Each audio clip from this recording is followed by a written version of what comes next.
Greetings, guys, gals, non-binary pals, and welcome back to another video. About 6 months ago, I made a video about what we call crunchy moms. And surprise, surprise, ever since I made that video, I have in fact seen more content from said mothers. They have made their way into my vicinity through either Twitter or people stitching them on TikTok, and I took that as a sign to make another video about them because it has been several months and I still have so many things to say, and some new crunchy moms have come onto the scene. So we're going to be looking at that and talking about some of them today. Unfortunately, the best crunchy mom, she gave me a copyright strike last time I made one of these videos, so we're not talking about her today. Very, really crunchy.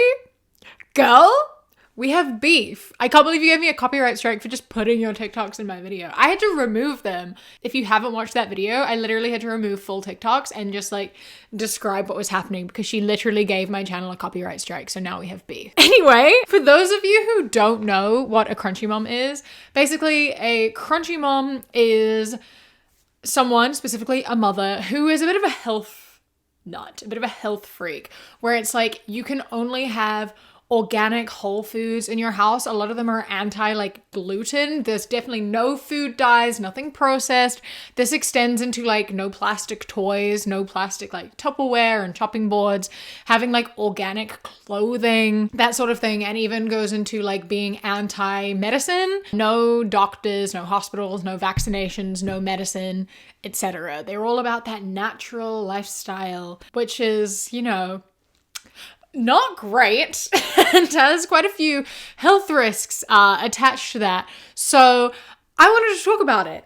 And so that's what we're going to be talking about. And if you enjoy this type of video, then please do not forget to hit subscribe. I make a lot of videos about fucked up parenting because, you know, we all have our own parental trauma.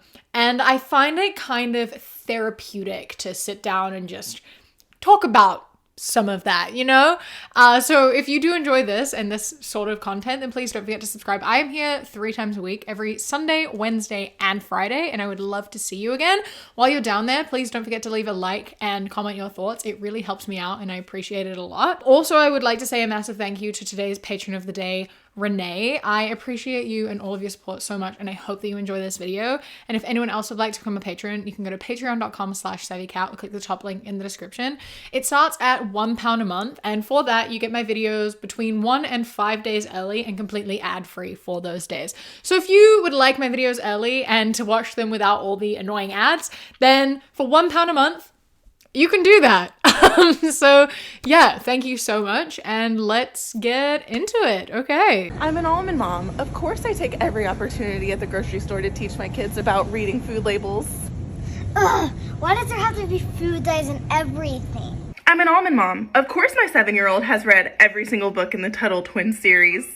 I'm an almond mom. Of course I teach my kid about the importance of grounding. I'm an almond mom. Of course my kitchen's a fucking disaster because I cook all 3 meals and snacks at home from scratch. I'm an almond mom. Of course I teach my kid about chemtrails.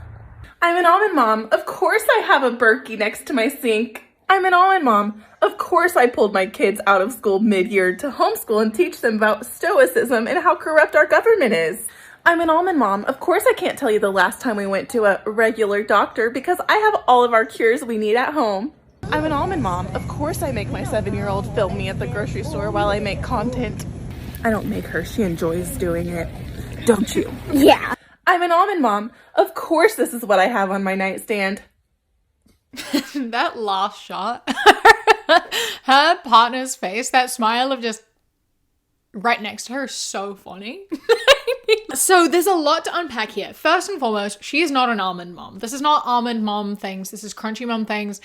She got the terms confused. Almond moms, if you want to know more about that, I have a whole video about almond moms, but they're effectively parents who force their eating disorders on their kids. Now that's a whole different can of worms. This is all crunchy mom behavior, and there's a lot to unpack here. Now, firstly, it makes me so sad to see parents taking their kids to the grocery shop and like watching a 7-year-old look at the ingredients on a food and be like, oh, why are there dyes and everything? Like, it makes me so sad to just see, like, to have a person be like, yeah, I'm telling my kids that it's really important to read the ingredients on everything. And like, I say this from a very personal place of reading the ingredients on things and like looking at the nutritional information like ruined my life. You know what I mean? Like, it's not healthy to obsess over those things, and instilling that value in your kids is teaching them negative behavior. If you are going to be obsessing over every single thing you consume, that is not healthy. And to come into that mindset so young, you are forcing negative behaviors on your kids, like, especially because they don't know why that's bad. You're just telling them they can't have it. And lacking that understanding of that makes it even worse and leads to more restrictive behaviors of just being like, things are bad, and having that negative association with so many different foods and nutritional labels, etc. This mother in particular is an interesting case because she made a video talking about why she's like this, like what made her get to this point. And it's complicated because she had a binge eating disorder when she was growing up. So she very much got addicted to food, specifically processed foods, because of, you know, the chemicals and things that they put in them, that they deliberately make these foods so they are addictive. And she went on a big like binge restrict cycle. She would binge foods a lot, and it was just a really massive problem for her and her health. And I understand going through that and experiencing that, and then obviously having a negative association with those foods because of the damage that they have done to your life. And I understand not wanting to pass that addiction onto your kids and have your kids struggle with that same disorder. That is totally fair. I like absolutely empathize with that, and I understand that. However, going for the complete opposite doesn't help either. As I said, like, making your kids obsess over looking at nutritional labels and having that negative association with a whole range of foods at such a young age is enforcing restrictive behavior instead. So you may be saving them from a binge eating disorder, but you are enforcing restrictive behaviors, which isn't healthy. And restrictive behaviors can often lead to binge behaviors. You are denying your children of so many of these foods, and so at some point the likelihood of them sneaking out and getting them and binging on them is very high. Because if you set strong rules, they are going to be broken. That's how the binge restrict cycle happens a lot of the time anyway. Like, for me personally, when I was struggling a lot with my restrictive eating disorder, it's that thing of like, you set rules. When you break a rule, you punish yourself, and that can lead to a binge. It can lead to like binge purge. It can lead to a whole bunch of things, but there are rules, you break them, you punish yourself, and it is a big, massive cycle. And you don't want to be setting your kids up to fall into that. You should be teaching your kids about balance, and like, sure, you have to teach your kids the difference between like nutrient dense food and like what all these foods are, but completely cutting them off from a whole selection of food without them especially having the understanding of why that's happening is not helpful. I understand it when it comes to religious and moral reasons or whatever. Like, obviously I'm vegan, and I imagine if I ever had kids, I would raise my kids vegan as well. But I also would be teaching the reasons and the morals behind that, you know? And it's not just from like a fear-mongering place, it's from like an empathy place. It's like, you know, because if you were explaining these rules to your kids, they're not going to really understand where they're coming from or what any of it means. Teaching them not just to like avoid specific foods because they are bad, but teaching them to overanalyze every single thing they put in their body is enforcing an unhealthy relationship with foods, and it's going to make them obsess over everything. And obsessing over everything you eat and having so much time dedicated to thinking about what you're putting in your body is not healthy. And on the other things that she said in this video, there's no excuse for that. Your binge eating disorder didn't play into that. There's not really an excuse for that. Like, I understand like teaching grounding or whatever. Like, I am a believer in doing grounding activities. I grew up being taught about grounding activities, and I do agree with that. And I do think that that is a very therapeutic thing to do, like ground yourself. In terms of pulling them out of school in the middle of the year to homeschool them, are you qualified to do that? Again, I've got a whole video on on unschooling of two of them if you're interested in hearing more about my thoughts on that. But like, some of this behavior is really, there's not really any justification behind it other than you think that you're better than everyone else. This is just someone on screen that says taking medicine and thinking you're healthy is like taking out a loan and thinking you're rich. I find this video hilarious for a couple of reasons. And the main one being, this is another one of her TikToks. I'm just going to show you a short bit of it. Some things I have in my house as a crunchy mom. Supplements and oil cabinets. And also down here, but let's not judge. All the homeopathic remedies.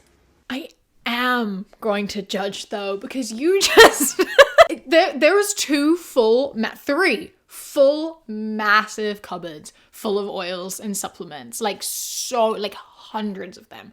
And I am going to judge you because you just said taking medicine and saying you're healthy is like taking out a loan and thinking that you're rich. Like, what do you think all of that is? How can you sit here and be it's unhealthy and unnatural to be taking medicines? However, you should be taking 30 supplements a day. No? If you have to take so many supplements a day in order to be healthy, you are not healthy. Your diet is lacking in so many things. Your routine is lacking in so many things. And if you get sick and you are taking all of these homeopathic remedies in order to make yourself feel better, that's still medicine. Like, you're still doing the exact same thing, but yours isn't guaranteed to work. So also, no one is taking medicine every day and saying that they're healthy because of it. Like, I take a mood stabilizer for my BPD, right? That is my daily medicine. And I do that because I'm like mentally unwell. There's things wrong with the way the brain chemicals work, you know? And I take a pill every day to make it function closer to normal. So it makes me seem healthy, but I'm not technically actually like fully healthy. Like, my brain is still a bit messed up. That's why I take the medicine every day. I'm not pretending that makes the issue go away, but it does make the symptoms stop, you know? People who are like type 1 diabetic who take insulin are not taking insulin and being like, I'm perfectly healthy. No, they're taking the insulin because they aren't perfectly healthy. They have diabetes. And they're taking the insulin to manage the symptoms of that. It doesn't take away their diabetes. It just manages the symptoms. They're not taking it and being like, I am of perfect health with no illnesses. They still have diabetes. You know what I mean? And then if you get sick and you take antibiotics, you're taking antibiotics while you are unwell to make you well again. And once you finish the antibiotics, you are healthy again. So yeah, taking medicine to say you're healthy. Yep, because that is how it works. So I don't really understand what your perspective is, especially when you're taking supplements every day, like so many supplements. That doesn't make you healthy in the same way that medicine doesn't make me healthy. You know what I mean? Like, you should be able to get all of that from your diet, and if you aren't, you're doing something wrong. Just me saying. Like, I'm not anti-supplement. I think if you need supplements, you should take supplements. I personally do not take supplements because I don't need to, and also because I forget. If you want to take supplements because you think it helps you, go for it. I don't care. But don't say that makes you better than people who are taking medicine for their health. Because it doesn't. If you're like, you should take this instead of your insulin for diabetes because it'll help, that's still medicine. That's still medicine. It's just in a different flavor. Like, it's just a different shade of medicine, you know? But yours isn't scientifically proven to actually work. You just think it will because this is what they used to do before science. Yeah, and before science, people fucking died. Before all these like medicines were created, people just died more from what is now preventable illnesses. So like, I don't ever understand this argument of like, medicine isn't new. Our ancestors didn't use it. I'm just connecting to our roots and connected to nature. People used to fucking die. People still do in places where medicine isn't accessible. A lot of people in the fucking States die because medicine is so unaffordable that they cannot get the care that they require. Like,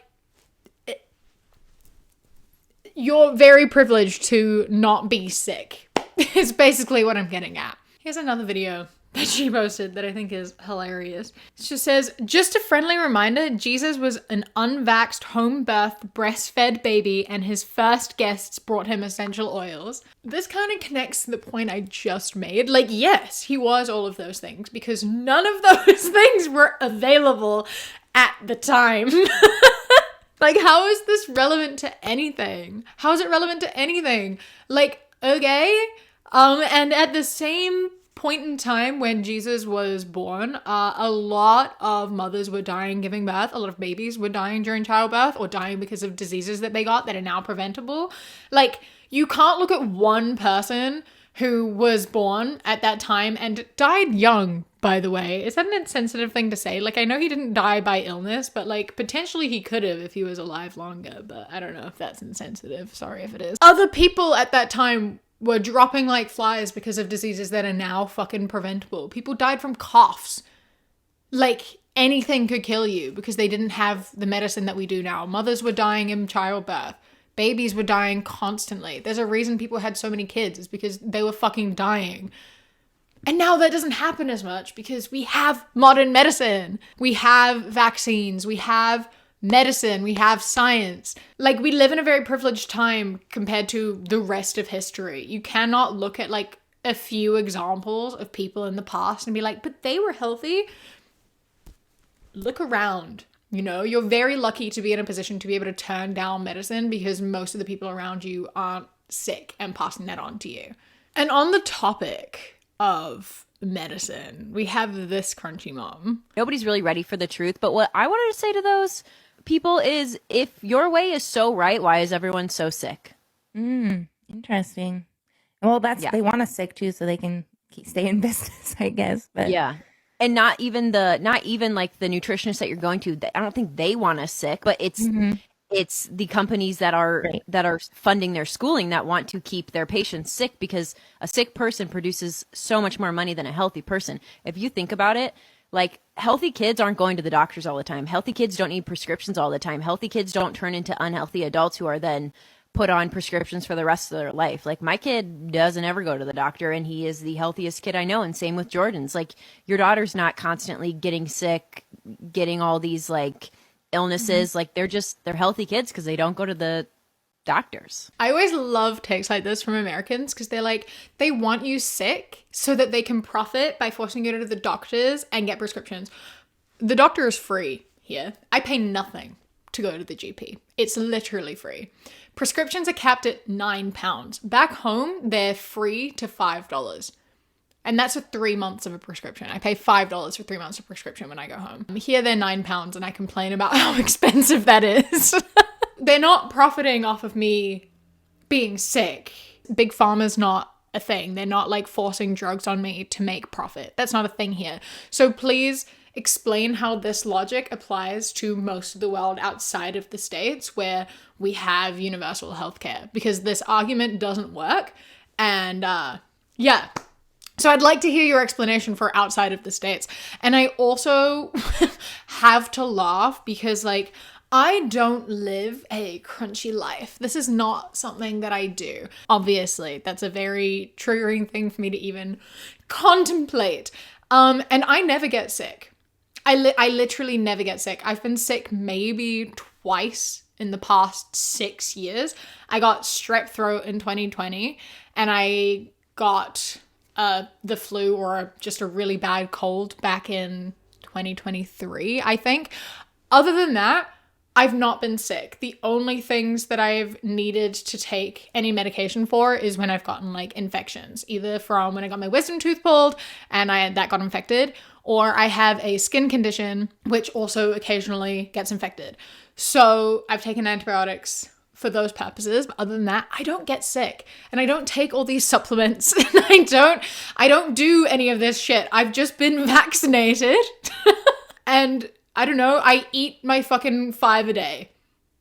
I don't do anything else. It's just I have a strong immune system, I suppose. You don't have to be doing all this to not get sick. We are all just different and we have different bodies and we respond to things differently.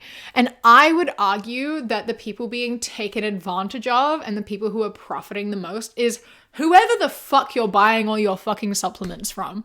Because that shit's expensive. All those essential oils and natural remedies, that's so expensive. One of these moms was like, I bought a red light mat that cost more than a down payment on a car. A red light mat that costs more than most people's car payment.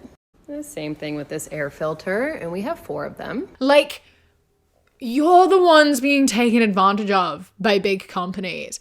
You're the ones people that are marketing to being like, medicine is bad. Instead, spend all your money here. Like, you're not sick and you're still spending money. You're like, people want you sick so that you have to spend money. So what I'm going to do is spend all my money so I don't get sick. But like, what's it really doing? Because again, I don't spend any of that money and I don't get sick. So, and then some people who do spend all that money still get sick because it's not actually about that, and a lot of it is bullshit. And you're taking the word of these companies and of these influencers and people who are trying to sell you things. You're like, they know what they're talking about. Are they also the ones selling the products?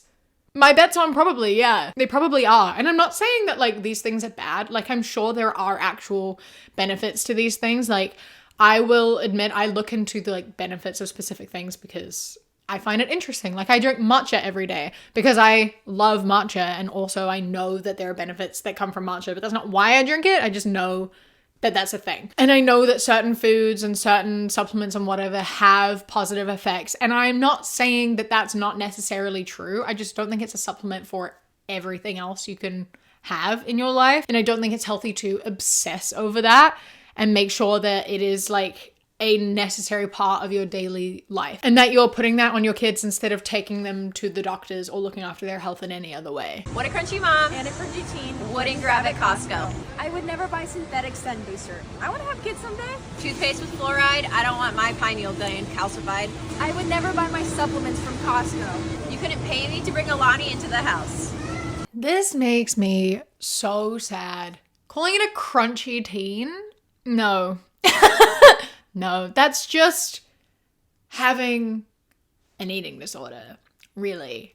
She has a whole account dedicated to this, and it makes me so sad. Like, I know that these moms a lot of the time also do have eating disorders because they have like orthorexia, which is obsessing over everything that you're putting into your body. That is what orthorexia is. It's like making sure you know the ingredients on everything. It's having like very strict rules to the point where it impacts your life. Like, you won't go out to eat with friends because they might be eating at a restaurant that doesn't fit your needs. It's missing out on events because of the food there. It's not talking to friends because of the food. It's like a whole bunch of things. Like, if so much of your time is going into thinking about what you're eating to the point where it impacts your life and the activities you're allowed to do, that is an eating disorder. It's orthorexia. And I know a lot of people don't like to talk about it because we like to encourage eating disorders in our society, and because orthorexia is a very profitable thing because all these whole food brands can charge a lot of money for them. They can promote like superfoods, and they can sell all these supplements and things like that, obviously, as we just discussed. And society loves to push eating disorders and play it off like it's a very normal and okay thing, and that we shouldn't talk about it and call it what it is. And it's even more sad to see it on a teen,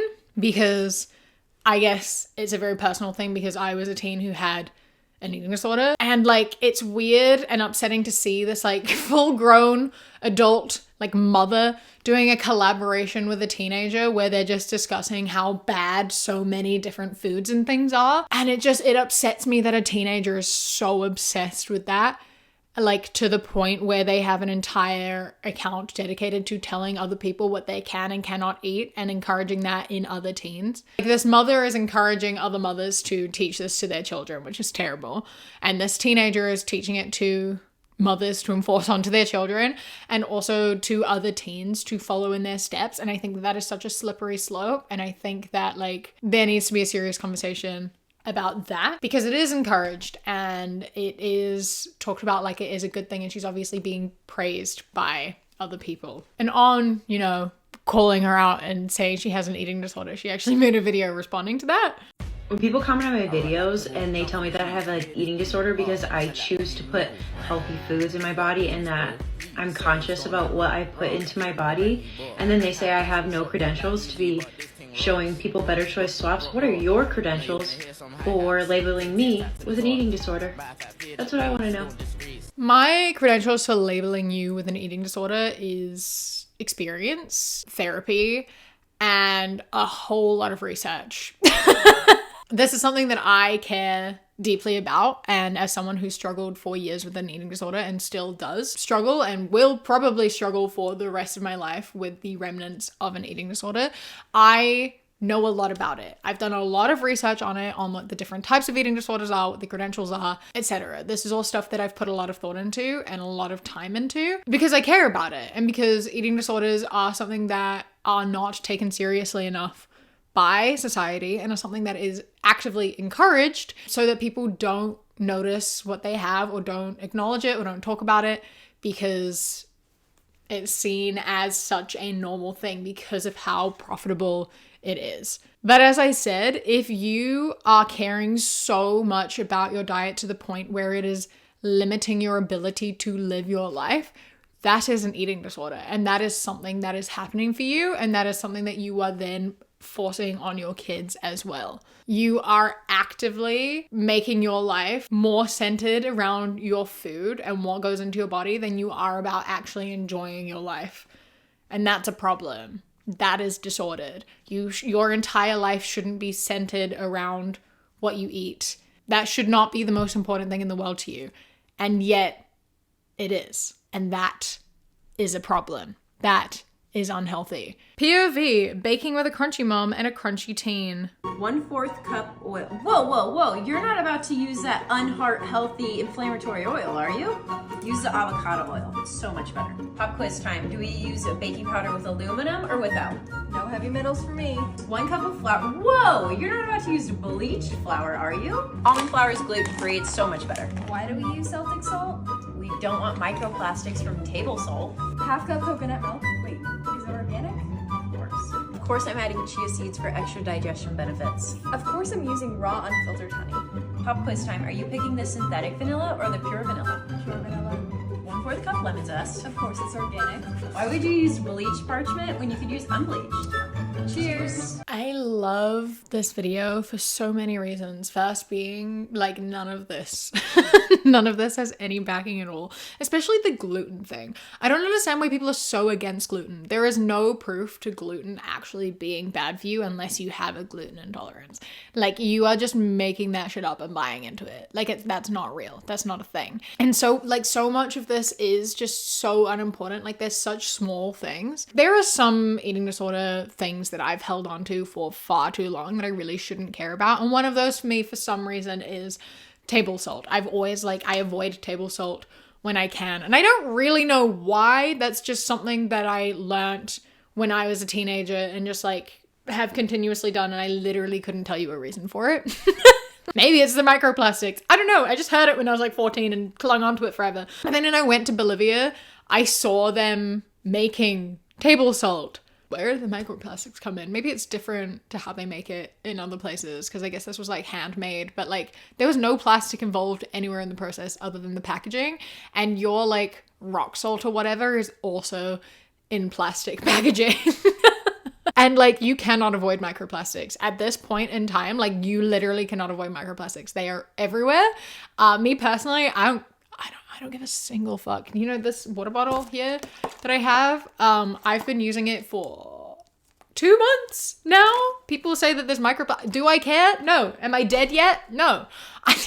It's so ridiculous, how much they care about these really small things that, honestly are not backed up by science, or just really are so insignificant that they do not matter at all. They don't even add up into a big thing. They're just such insignificant things that are just being forced out there for fear-mongering reasons, and they aren't qualified to share this information, you know?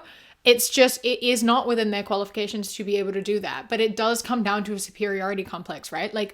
All of these things that they are using here, all these substitutes and these switch outs, are so much more expensive. And it really does solidify the fact that this crunchy lifestyle is so elitist. It is so much about separating them and me. It's so much about being we have more money, we are better than you, we can afford to be healthy. We can afford to do this and sit above you. It's shaming people and shaming other mothers for not being able to do this for their kids, and then forcing parents to either feel guilty and to feel shame, or to spend money that they do not have to live up to these false expectations that are being pushed upon them by these people. It's a class divide, and it is enforcing that by being like, we have money, we're able to be healthy, and you are not able to be healthy.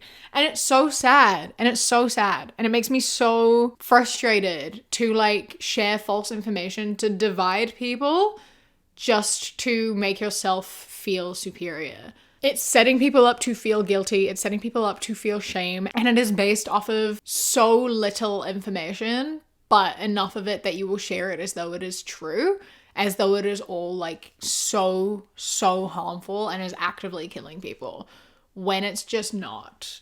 Especially when a lot of it is actually the opposite. Like being so anti like vax and medicine, and then shaming people for taking their kids and like looking after them and giving them medicine is so dangerous, because it then leads to kids getting really sick and sometimes dying because they've been told that they're bad parents if they take their kids to get medical help. There have been so many instances of this where parents have been charged with like child neglect because they've refused to get them vaccinated and they refuse to take them to the hospital, and then it's too late to save them. It happens, and it's fucked up, and these people still continue to push this. And a lot of the time they do have exceptions. Like these country moms will sometimes make exceptions for like really bad illnesses, but they don't ever share that. They don't ever come online and go, there are exceptions to these rules. They don't do that, but they will shame parents who say that they have exceptions. I just think that it is bad to force any extreme lifestyle. I don't think it's good to think too much about everything you eat and consume. I just think that this is setting kids up to have eating disorders and to get sick. And I think that these moms need to really think about that and think about the consequences of what they are teaching their kids. If you enjoyed this video, please do not forget to leave a like and subscribe. I am trying to hit 500,000 subscribers by the end of the year, and 50% of you are regular viewers but are not subscribed, so it would mean a lot if you did check that out. A huge thank you to my Kiwi Cat patrons: Bobby, Ellie, Chris, Samuel, Knitting Menace, Radsack, Mr. Noodle, Lady Nutbar, Ella, Queen Glimmer, River, Phenomenally, Jesse, Phil the Duck, Uh-Oh It's Craiglow, Blaze, Blue Kitsune 24, MA Ping the Games, Joy, L James D, Prismatic, and Beckett. I appreciate you so much. Thank you so much for joining. Don't forget to follow me on Instagram, The Queer Kiwi, and Twitter, That Queer Kiwi. I hope you enjoy the rest of your day. Stay safe. Keep fighting. I love you. Mwah. When you close your eyes, you replay